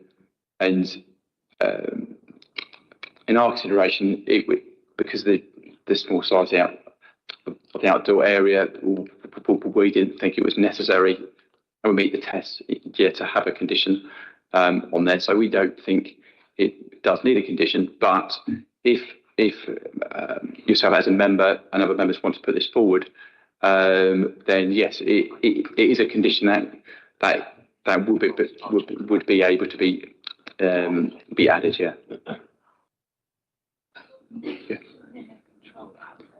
Yeah, it's in their freehold, isn't it? It's within their lease. Yeah, you might want to check with the applicant, but our understanding is it is within their lease. Yeah, we had confirmed that. All right, thank you. So, Councillor Robinson, do you want to propose an amendment on this?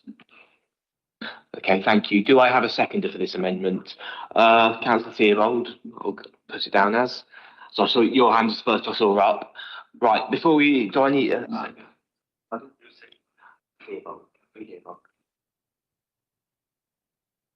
So, do you want to just lay out the nature of the amendment quickly so we've got it down in writing? Obviously for officers to correct any wrong wording of mine, but the amendment to be, a condition that says that the outside area will close at 9 p.m. In accordance, well, just it doesn't matter about that really. It's just that the outside area will.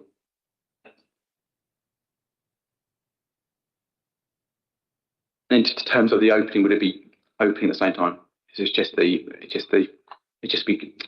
closes slightly earlier. Yeah. So with that, we're precise. Yeah.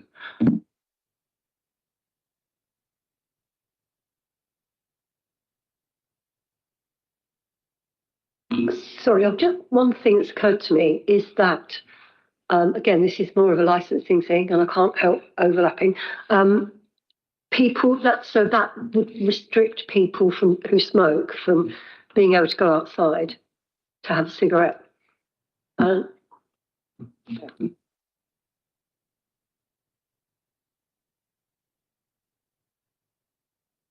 that's fine. Right, Councillor Robinson, do you want to come back? Actually, they could just move along a little bit. I mean, we're just saying no.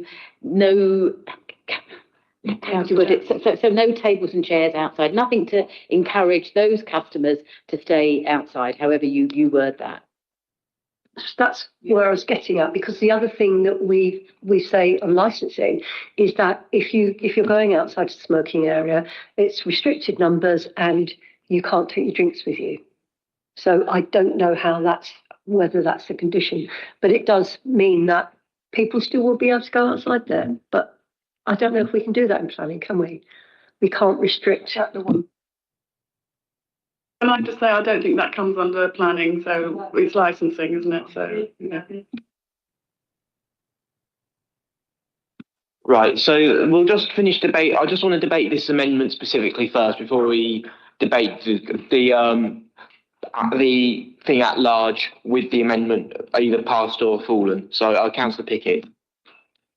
I know this is an area that people worry about the sound, and it's a very narrow little sort of alley that people walk up. But the fact that the applicant has done everything they can to kind of mitigate noise and blocking the area, I think they've done quite a lot. And the fact that they've already been to licensing first, they've come to planning, they're doing everything that they should. It looks like a good application to me, and I think we should go for it. Anyone else for debate? Councillor Earthley. Yes, I'm happy that it goes subject to Councillor Robinson's amendment, which I shall vote for. Thank you. Right. If there's nothing else, I'm just going to put my little my little thoughts on the amendments. Just that I do think this is being a little excessive. This is the city centre. If you're living in the city centre, having a bit of noise kind of goes part and parcel of living there.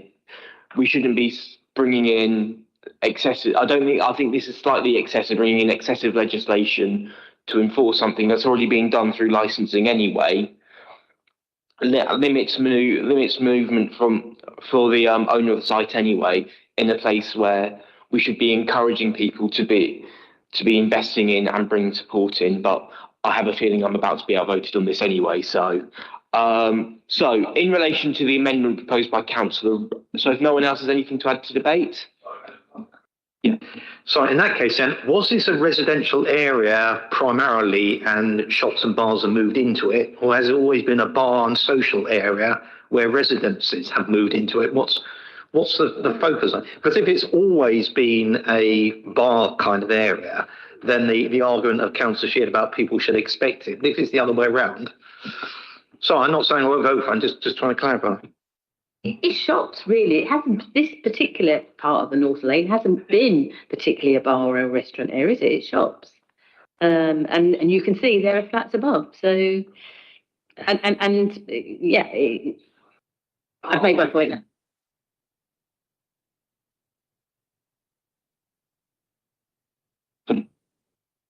Thank you. Duke's Lane is primarily shops, but there is that Mowgli restaurant has opened in the last year or two that has opening hours, I believe, until 10 p.m. in the evening.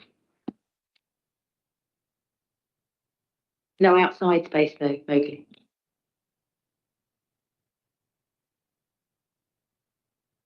If no one else has anything to contribute to debate.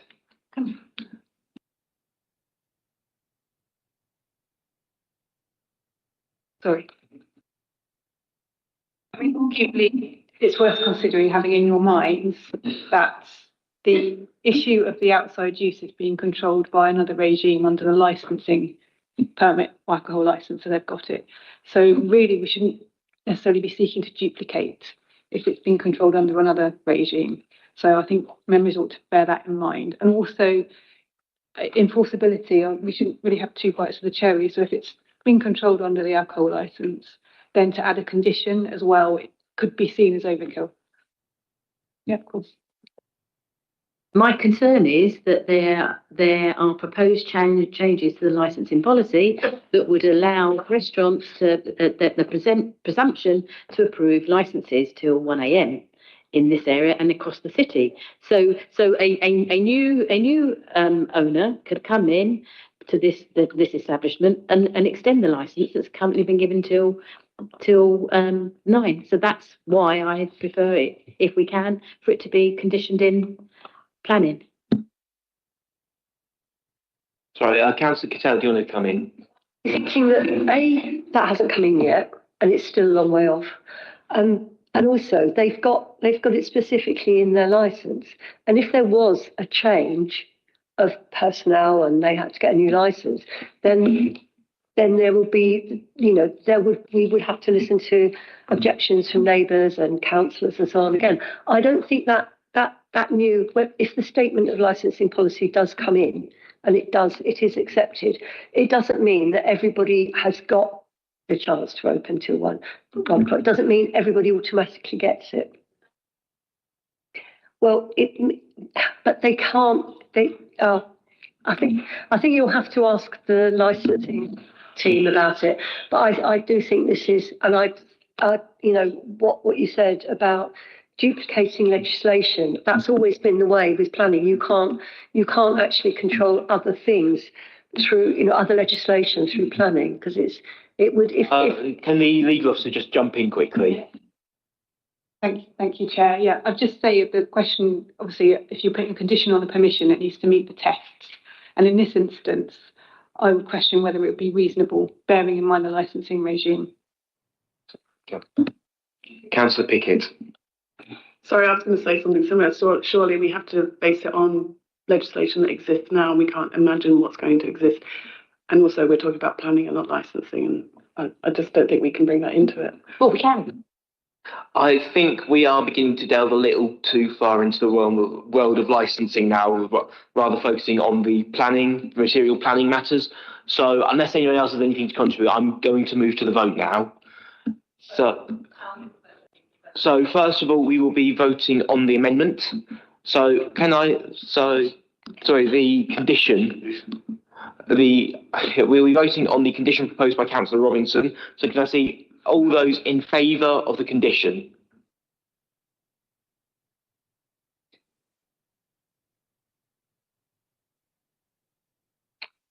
Thank you. All those against?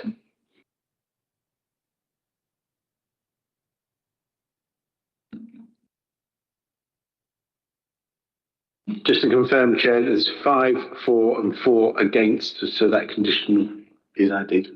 Thank you. Sorry, can I just ask, if that condition is appealed, how would we stand? Because in terms of it being an unreasonable condition. As interesting a question as this is, I think we've already voted it through now, so that's a bit of I think that might be a bit of a moot point now, unfortunately. So we now move on to the planning permission with the added condition. So can I see all those in favour of the planning permission? Thank you, Chair. That's unanimously agreed. Thank you. Thank you very much. There'll now be a short break whilst Councillor Thompson resumes her seat.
E, which, oh, sorry, I haven't got item E.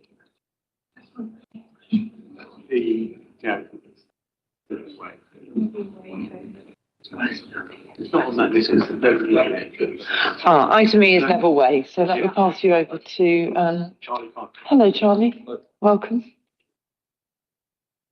Thank you.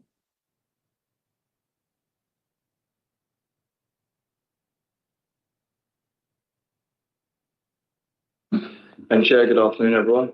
So this application is at 12 Neville Way, application number BH 2025 00802. The application is for the erection of a 2-storey site extension to create an annex. So here's the application site and the location plan and an aerial photograph of the site. And a 3D aerial photograph of the site. I do beg your pardon. That's fine. So here's a street photo of the site and another one there. Here's some photographs from the driveway showing towards the application site and the adjacent property. There's the adjacent property from the driveway. Here's some photographs from the rear garden towards the development site. There's another one towards the excavation site. And here's a block plan showing the extension in relation to the neighbours. So we have existing ground floor plan and existing first floor plan and the proposed ground floor plan and the proposed first floor and mezzanine level plan and the second floor and roof plan there as well. So here's the existing front elevation and here's the proposed front elevation. And here's the existing side elevation and the proposed side elevation. The existing rear elevation, the proposed rear elevation. So during the original neighbourhood consultation, we received 14 objections to the proposal. The following issues were raised: traffic, parking issues, road safety concerns, property value, noise, overdevelopment, inappropriate height of development, poor design, overshadowing, proximity to the boundary, loss of privacy, commercial business unsuited to a residential area, and restriction of use. So it should just be noted that the original proposal was for a significantly larger side extension, which also included a Pilates studio and the associated facilities, including changing rooms and showers. But that was subsequently removed from the proposal, and the size of the extension was significantly reduced. So we reconsulted the amended design to neighbours, and we received 8 objections. The only new additional consideration that was raised during the reconsultation was the use of the annex. So the key considerations were just design and impact on amenity. And we considered it to have an acceptable design, and we did not find there was any significant impacts to neighbouring amenity. So we recommended approval subject to conditions preventing the use of the annex being used as a separate unit of accommodation. Thank you.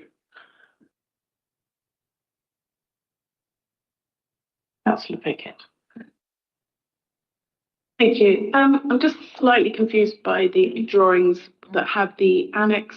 But it's the proposed first floor and mezzanine plan. I'm not quite clear about the staircases. So is there just one staircase in this building, or are there 2? And what I'm asking is, is the main staircase, does it sort of lead up from the main house into both? The reason I'm asking is about the question about whether or not it's going to be used as an annex. So if there's one staircase in the centre of the main building, obviously it's not going to be used as an annex. Is my question clear? Sorry. Yeah, so looking at the drawings, we have 2 staircases, one from the ground floor of the annex going up to the mezzanine floor, and then a separate staircase from the main house going up to the first floor. Please come back. Yeah. Do we have the applicant to ask that question, whether or not they really are going to use it as an annex? Because I know that was a concern of neighbours, that it was going to be used as a business, therefore there would be extra traffic and noise and everything else.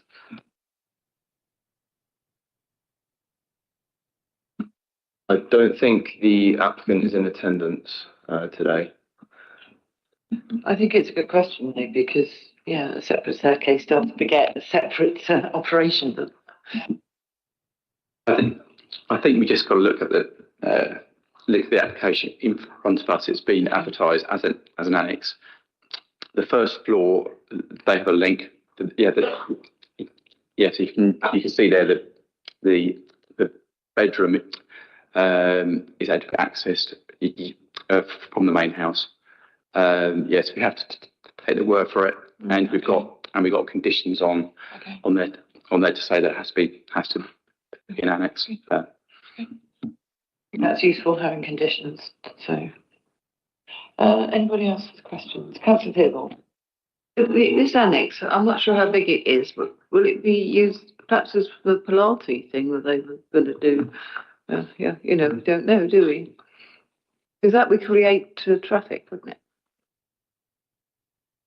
it? Yeah, so just to confirm, so the original proposal was for a significantly larger extension, which had multiple facilities, including change room, showers. So there was an actual there was a clear use as a Pilates studio, but that would have facilitated a change of use in our view.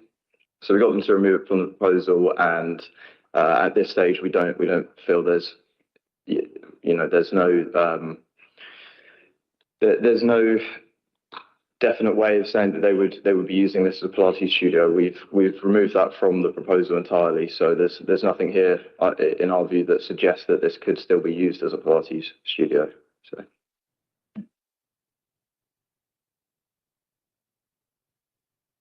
Councillor Robinson. Thank you. I mean, it does look like a self-contained unit, doesn't it? I mean, I think what we'd all like to avoid is more Airbnbs. I mean, I know the neighbours might not be happy with it, but if it was a proper separate unit that homeless people who needed homes can go and live in, it will be fine, but not. Although that isn't what the neighbours want, and we'd get some council tax. But if it's just been built as a for Airbnb, I don't quite see where you think, Chris, the access is from the existing house to this new annex. So yeah, so there is a link here between the bedroom and the study here.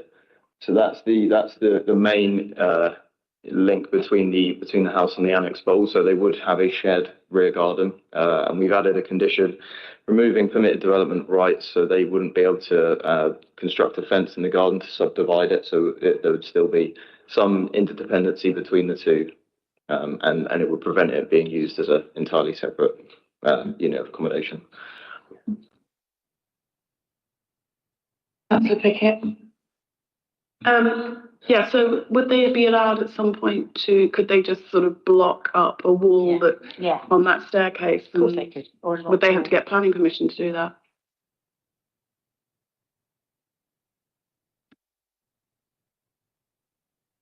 But look at the way this system is, a person in your own house, maybe you can do that. But obviously, if it was going to be used as a separate unit of accommodation, it would need planning permission in its own right. We got conditions against that. Obviously, in terms of enforcement, it'd have to be doing that for 10 years before it became lawful. So there'd be quite a large time frame, and you've got all the neighbours nearby who probably objected to this application. So I think we'd find out fairly soon if it was used as a self-contained unit or Please.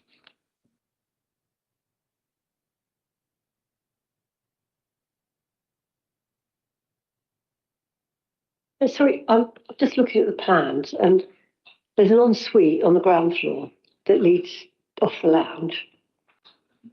And then there's another ensuite upstairs, which doesn't seem to be an ensuite to anything. It is a bit weird. And I think what Carol was just whispering in my ear was about use of it as a yoga studio or something, because, there's 2 bathrooms and nothing really to stop those being, and the bathroom upstairs as well. It just seems odd to have a 1-bedroom unit with 2 ensuites. Doesn't make any sense. If it was a downstairs loo, but it's a shower as well, and it's marked as an ensuite, I wonder if the applicant could perhaps help us with that. Here, sorry, just seems weird to me, but. Councillor Robinson. Is there anything we can do to stop this? So let's say it goes ahead as this. Is there anything we can do to stop this becoming an Airbnb? Don't know that we have any powers, do we? We can refuse it.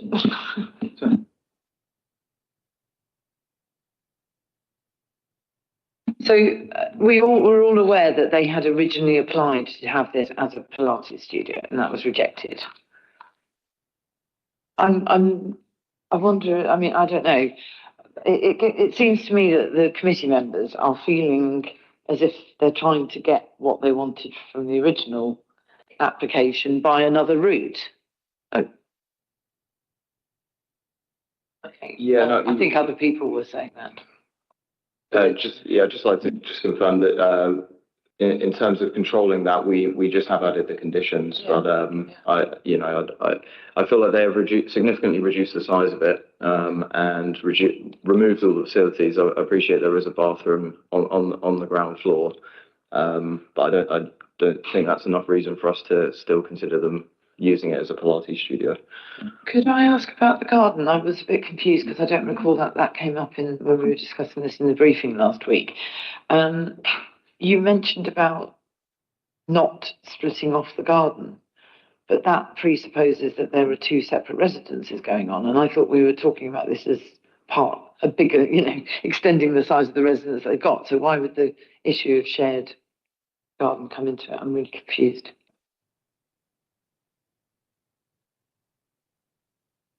Yeah, I just say so. All single dwelling houses have permitted development rights to erect enclosures and fences. So you can erect a fence. So you could potentially erect a fence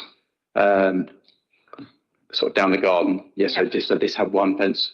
So that part of the house was separated. But we removed the PD right to do that. Yeah. So if they did do that, we could take enforcement action. Yeah. I see. Okay. Yeah. And in terms of the other condition about the annex, the actual condition actually says that it shall at no time be occupied as a separate or self-contained unit of accommodation, including as holiday lets. Yeah. So it's in the condition, not just a self-contained unit, but also as a holiday let. Thank you. Councillor Pickett. Sorry, I think my question is actually irrelevant. So there's no holiday lets at all? Condition 5. Brilliant, thank you. No holiday lets. And just to go back to what the question about the Pilates, you can potentially you can do some yoga at your house or Pilates. You might it's all fact and degree. And if you've got if you had a small extension and you just had no class, that may not constitute a material change in planning. It's sort of fact and degree and the size of the extension. If you're building a really large extension where there's the capacity for lots of classes and people are going to be coming and going, that's quite likely that may constitute a material change of use. So it's all fact and degree. Any more questions, or shall we go to debate? Who would like to start the debate? Good on you. Thank you, Councillor Pickett. I thought I was going to have to debate with myself. Off you go. I was going to say, initially when I looked at this, I did think that I would not be agreeing with it because it did look like something that would be an Airbnb or something like that. But in terms of design, I think it fits in with what's already there quite well. Internally, I find it a bit weird, but it's not up to me where they're going to live. So I think it fits with what's already in the area. So I'm inclined to agree with the conditions, but it's not an Airbnb. Thank you, Councillor Pickett. Councillor Earthy. Yeah, I was saying initially I think I was a bit uneasy about the true purpose of the extension or annex, whatever it's called. I think, no, I'm reasonably okay. If everybody else is, so I'll vote for it. Councillor Sheard. Yeah, just to agree with Mark, we can't sit here and pretend that they're trying to get by. We have to treat everyone as being open and honest with us as they can possibly be. Because if we start assuming that people are trying to mislead us, we're going to end up in a whole host of trouble with a whole host of what ifs on every application we consider forevermore. So they're saying it's an annex, it's not an Airbnb, so we've got streets as an annex, that's not an Airbnb, and on that basis I fully support what's going ahead here. Councillor Theobald. I really agree with what's being said, and having that condition there that they can't use this annex for, for other things or for extra use, or used separately. It's good that it's got that condition in there. So hopefully it will all. It doesn't look too bad, the building itself. Okay, I'll probably go with it. Thank you. Councillor Robinson. Thank you. Well, I'm not really enamoured with it, but I will take the officer recommendation because I trust your judgment and you have the right conditions applied. So on that basis, I will be voting for it. Thank you. Thank you. I'm inclined to follow the guidance as well from our experts here. I think we all had the same concerns, but I think Chris has made quite a valid point insofar as, I mean, I do have personal experience of this because we built an osteopathy clinic in our garden and the neighbours complained because they were worried about the noise, but actually it's only one person at a time. It was quite quiet, but I'm sure that the neighbours will be hawkishly observing the toings and froings, and so I'm sure we can be safe in the knowledge that if anything untoward is going on, then we will be alerted. So I will be voting in favour. So could I ask everybody to tell me how they're going to vote? All those in favour, please. Well, it's quite the afternoon for you now. Yes. Just to, that is agreed unanimously again. Thank you very much. Very much. Thank you. Thank you, everybody. And I now declare the meeting closed. Enjoy the rest of your afternoon.